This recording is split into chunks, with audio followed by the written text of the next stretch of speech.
In this video, we're going to work on color double exposure and how to resolve the background when you move the pictures around and the background is not lined up perfectly on top of the other picture. So we're going to start with these two stock images of the female profile and the male profile. Since the male profile has more space in the composition, I'm going to put the female profile into the picture of the male profile. First, I'm going to free up the background, click on the lock, take the move tool, drag it up, highlight the tab with the male profile, drag it down, and drop it. You can place this anywhere you want within the picture, but it's going to be a lot better if there's some overlap between the characters. So in order to do the color double exposure, I'm going to need to take layer 1 and double left click, and you ignore everything on the left, ignore everything on the right. The channels are in the advanced blending modes right here. We're going to work on R, G, and B, red, green, and blue. So the first thing I'm going to do is I'm going to uncheck red and click OK. And you can see I already have a color double exposure. It's real easy. But I don't like the way this line is here. I want to make it so that it's straight across. So in order to do that, I'm actually going to unclick this and put the R back on, and then turn off the visibility of the photo on the bottom. I just need to take this color and make sure it continues all the way across. This is really easy when the background is already very solid.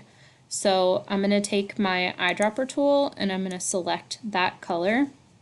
You can honestly take the paint bucket when it's all transparent like that and just fill it in.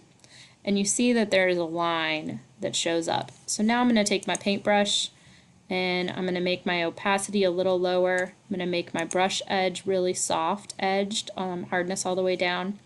I'm going to take it on normal, take it on opacity a little bit down and the flow a little bit down. You make your brush size a little bit bigger, and we are going to paint this line so that it starts to go away.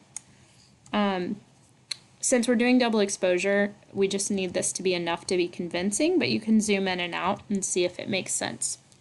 So once this picture is a solid picture, and this picture is a solid picture with no extra background space, this double exposure is going to be much more convincing. So now if I double left click on this layer property, and then I turn off the red and click OK, you're going to see that effect continues all the way across.